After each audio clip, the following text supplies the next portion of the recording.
Nah, PR-nya mungkin bagaimana UMKM bisa merekrut Genji untuk membantunya memajukan teknologi digital di usahanya.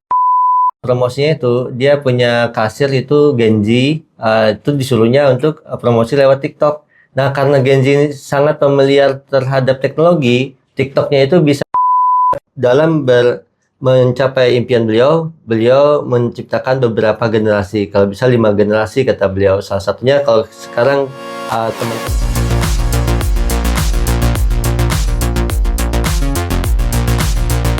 Genji, hari ini kita podcast bersama EA lagi ya.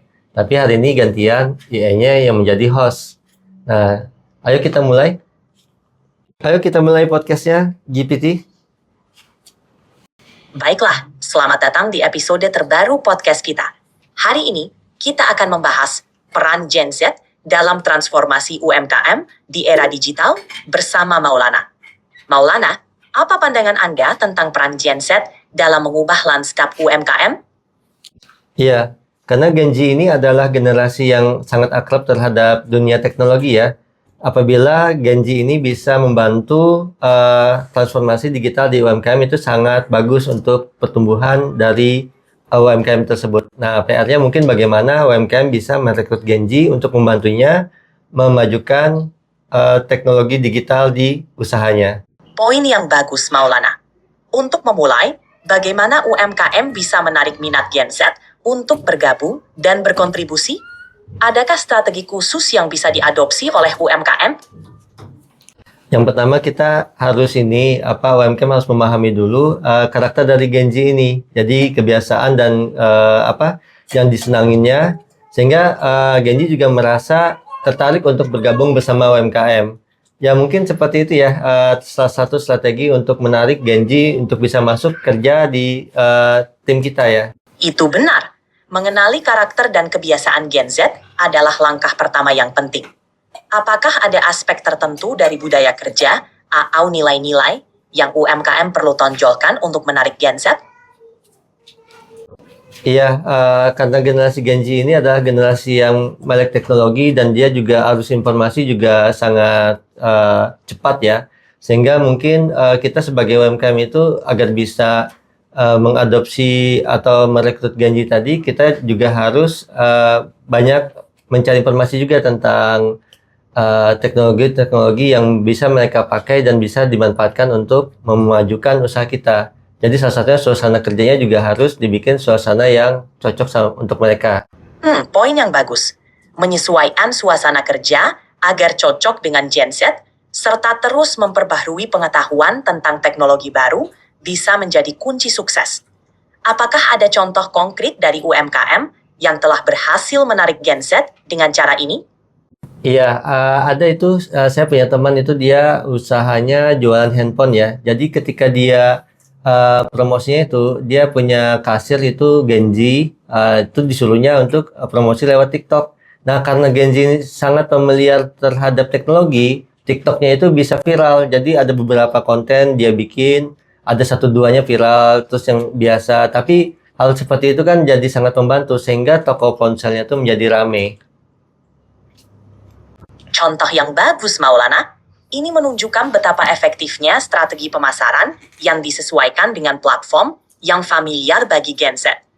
Memanfaatkan kreativitas dan pemahaman mereka tentang tren media sosial seperti TikTok bisa membawa hasil yang luar biasa. Ada saran lain untuk UMKM yang ingin mengikuti jejak ini? Ya, salah satunya mungkin kita menyediakan tools ya, seperti HP yang mumpuni yang bisa digunakan oleh Genji tadi untuk dia membantu kita mempromosikan usaha kita. Jadi tidak kita sekedar misalkan dia sebagai kasir atau dia sebagai penjaga toko, tidak sekedar nunggu toko karena mereka tuh potensinya banyak. Jadi selain mereka menjaga toko juga kalau waktu-waktu senggang mereka bisa update status atau mereka bisa menggunakan itu untuk membuat konten yang bisa nanti memperkenalkan toko kita ke halayak ramai seperti itu ya. Saran yang sangat baik, Maulana. Memfasilitasi Gen Z dengan alat yang tepat, memungkinkan mereka untuk mengoptimalkan potensi mereka dalam berkontribusi tidak hanya pada tugas utama mereka, tetapi juga dalam pemasaran digital. Dengan memberikan kepercayaan dan dukungan, Gen Z dapat menjadi motor penggerak inovasi dalam UMKM. Ada hal lain yang ingin Anda tambahkan? Iya, karena inovasi mereka itu kan sesuai juga pada zamannya. Contohnya gini, bahasa-bahasa yang mereka gunakan juga tentunya itu bisa menggait juga untuk customer Gen Z. Contoh misalkan usaha kuliner, terus cara pemasarannya menggunakan bahasa Gen Z, sehingga customer-customer Gen Z itu lebih tertarik karena ada kemiripan atau kesamaan dengan bahasa dan cara penyampaian. Itu bisa meramaikan juga untuk usaha kuliner mereka. Benar sekali, Maulana. Menggunakan bahasa dan gaya komunikasi yang resonan dengan Gen Z dapat menjadi kunci dalam menarik perhatian dan membangun hubungan dengan pelanggan Gen Z. Apalagi dalam industri kuliner, di mana tren dan selera bisa berubah dengan cepat. Mengadopsi pendekatan komunikasi yang mereka kenali dapat membantu UMKM tetap relevan dan menarik bagi pasar yang lebih mudah. Iya, gimana supaya Genji itu mau masuk ke tim kita ya, atau bagaimana supaya kita bisa merekrut Genji untuk transformasi digital di UMKM. Itu ya yang akan kita bahas hari ini. Teman-teman, kalau saran dari GPT apa? Baik, Maulana. Untuk merekrut Gen Z ke dalam tim UMKM, langkah pertama adalah memahami nilai dan minat mereka. Gen Z cenderung tertarik pada perusahaan yang memiliki tujuan jelas dan berdampak sosial. Jadi, tunjukkan bagaimana UMKM Anda berkontribusi positif pada komunitas atau lingkungan. Kedua, berikan ruang bagi kreativitas dan inovasi mereka. Gen Z suka tantangan dan kesempatan untuk belajar hal baru. Jadi, pastikan mereka bisa terlibat dalam proyek-proyek menarik. Ketiga, manfaatkan platform digital dan media sosial untuk berkomunikasi dengan mereka. Karena itulah tempat Gen Z banyak menghabiskan waktu dan mencari informasi. Kombinasi faktor-faktor ini bisa membuat Gen Z tertarik bergabung dengan UMKM Anda. Iya, teman-teman, Gen Z itu salah satu aset kita juga untuk ya bisa bertransformasi digital karena mereka juga akrab terhadap dunia digital. Tadi ada dikasih cara-cara dan tips-tips dari AI. Itu bisa diterapkan karena kami sendiri pun Greenery sudah menerapkan seperti itu. Jadi kami punya ruang untuk teman-teman bereksplorasi ya. Sehingga salah satu contohnya adalah podcast Garasi ini. Timnya adalah dari teman-teman Gen Z. Tentunya kita tidak bisa menyamakan antar generasi. Kalau generasi kita dulu kan lebih ke arah yang lebih teratur. Kalau teman-teman Gen Z sekarang kita harus bikin keteraturan dan juga ada fleksibilitas dalam bekerja sehingga kita sama-sama memiliki ruang dan kesamaan sehingga bisa berkolaborasi. Karena apabila kita menggunakan Gen Z, maka untuk masalah digital itu setengahnya sudah selesai gitu. Jadi kita tinggal mengarahkan kita mau budgetnya sesuai dengan budget kita dan nanti menggunakan platform apa bisa kita diskusikan bersama adik-adik Gen Z seperti itu ya teman-teman. Kita lanjut pertanyaan yang lebih menarik lagi, GPT. Terima kasih atas insight-nya Maulana. Benar sekali. Kolaborasi antar generasi bisa menjadi kunci sukses dalam transformasi digital UMKM. Pertanyaan berikutnya, bagaimana Maulana melihat peran Gen Z dalam meningkatkan inovasi produk atau layanan di UMKM, terutama yang berbasis digital? Ya, peran Gen Z tadi salah satunya di kreativitas dan akses teknologi seperti itu. Itu sih yang kami rasakan GPT. Apa ada yang lain lagi nggak? Benar sekali Maulana. Selain kreativitas dan akses teknologi, Gen Z juga membawa perspektif baru. Ya benar. Selain itu juga ini membuat ada perspektif baru ya, karena antar generasi kan perspektifnya berbeda. Jadi kita menjadi dapat perspektif baru dari Gen Z.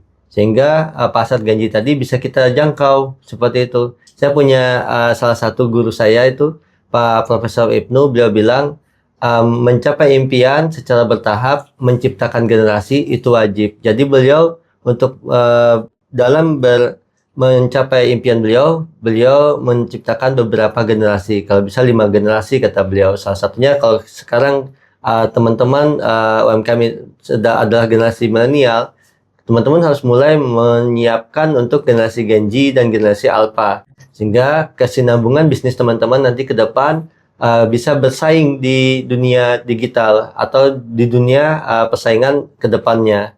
Karena ke depan itu mereka lah yang akan menjadi tim yang akan menguatkan bisnis kita. Salah satunya adalah menguatkan dalam sisi digital tadi.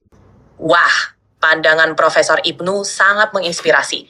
Membangun generasi berjenjang memang penting untuk pelangsungan bisnis jangka panjang.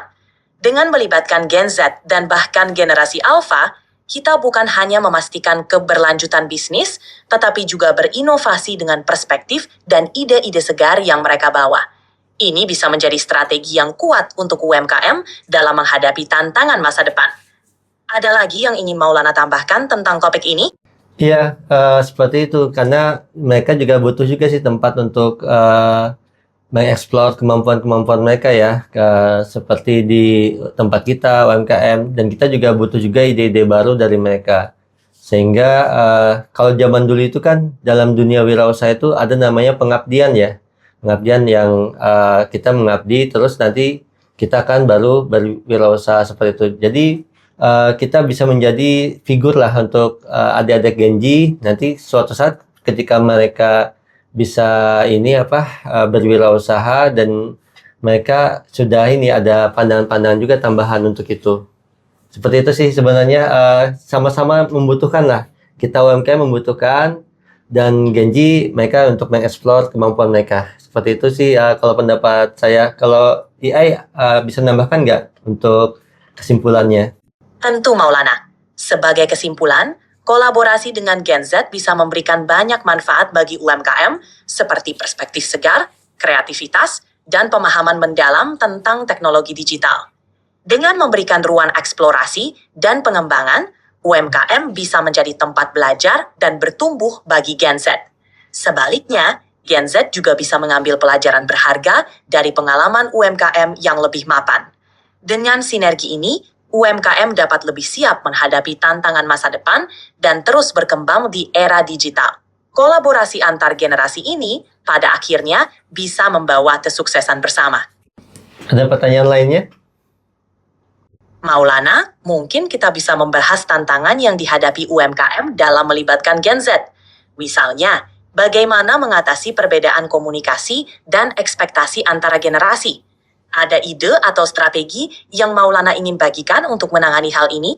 Ya, kalau teman-teman Genji biasanya tuh to the point. Jadi kalau kita misalkan milenial merasa itu kurang sopan, terus kita jadi merasa kurang nyaman seperti itu ya. Sebenarnya kita harus bisa memaklumin cara komunikasi tadi. Itu yang pertama. Terus yang kedua masalah ini kedisiplinan dan juga ini keteraturan itu standarnya mungkin berbeda. Mungkin yang tadi bahasanya standar ya. Itu mungkin kita harus bisa saling memahamin lah gitu standar apa yang ini tentunya tetap berpacu pada produktivitas seperti itu. Teman-teman, mudah-mudahan podcast kita hari ini bersama AI yang hari ini AI sebagai host itu bisa menginspirasi kawan-kawan, dan AI ini juga selain sebagai host juga kita bisa gunakan sebagai mentor untuk teman-teman UMKM. Atau misalkan teman-teman Genji itu bisa lebih akrab lagi dengan teknologi, mereka bisa membantu kita memanfaatkan AI untuk memajukan bisnis UMKM kita. Teman-teman jangan lupa untuk kasih masukan ya podcast kita berikutnya apalagi, sehingga kita bisa memberikan podcast yang memang benar-benar dibutuhkan oleh teman-teman semua. Salam Genji berkualitas. Assalamualaikum warahmatullahi wabarakatuh.